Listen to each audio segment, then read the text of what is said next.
Bismillahirrahmanirrahim. Alhamdulillahi rabbil alamin. Allahumma salli wa sallim ala sayyidina Muhammadin wa ala alihi wa sahbihi ajma'in. Allahumma inna nas'aluka al-'afwa wal 'afiyah wal mu'afata ad-da'ima fid din wad dunya wal akhirah. Allahumma ighfir lana dhunubana wa la tafdhahna yawm al-fadhiha. Allahumma ajurna fi musibatana wa akhlifna khairan minha. Allahumma ajurna fi musibatana wa akhlifna khairan minha. Allahumma ajurna fi musibatana wa akhlifna khairan minha. Allahumma ajzil al-thawab al-jazil ala ahli wal usrati al-musabin min ibadika ya rabbal alamin. Allahumma arhamil amwat, Allahumma ghfir al-amwat, Allahumma a'li darajatil amwat, Allahumma ghfir lahum warhamhum wa'afihim wa'fu anhum وتجاوز عن سيئاتهم وبدلها حسنات بمحض الجود والمن والفضل منك يا رب العالمين وصلى الله على سيدنا محمد وعلى آله وصحبه وسلم الحمد لله رب العالمين. بسم الله الرحمن الرحيم. الحمد لله رب العالمين والصلاة والسلام على أشرف المرسلين سيدنا محمد وعلى آله وصحبه أجمعين. قال الله سبحانه وتعالى ولنبلونكم بشيء من الخوف والجوع ونقص من الأموال والأنفس والثمرات وبشر الصابرين الذين إذا أصابتهم مصيبة قالوا إنا لله وإنا إليه راجعون.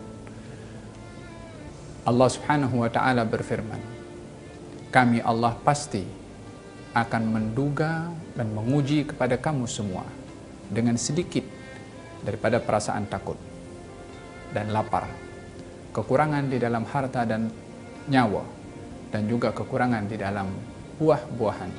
Wabashiris sabirin, beritahukan kabar gembira kepada mereka orang-orang yang bersabar, yaitu mereka yang bila mana diduga oleh Allah Subhanahu wa Ta'ala, mereka mengatakan inna lillah wa inna ilaihi raji'un. Kita semua adalah milik Allah dan hanya kepada Allah kita akan kembali.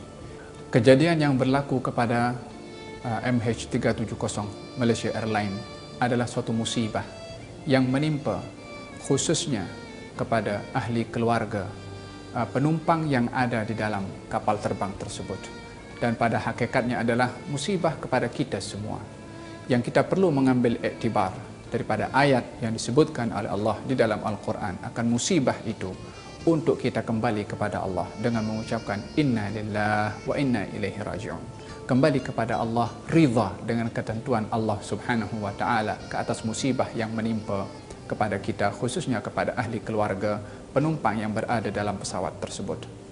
Saya mengajak kepada semua yang menyaksikan untuk bersama-sama menginsafi dan mengambil iktibar kepada kejadian ini.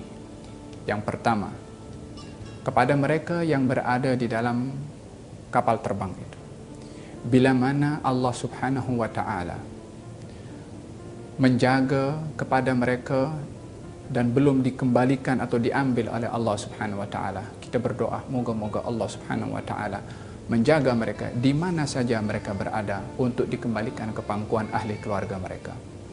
Dan bila mana Allah Subhanahu wa Ta'ala ingin mengambil mereka, kita berdoa juga kepada Allah Subhanahu wa Ta'ala moga-moga mereka itu diterima oleh Allah Subhanahu wa Ta'ala dan mereka adalah diberi ganjaran oleh Allah Subhanahu wa Ta'ala.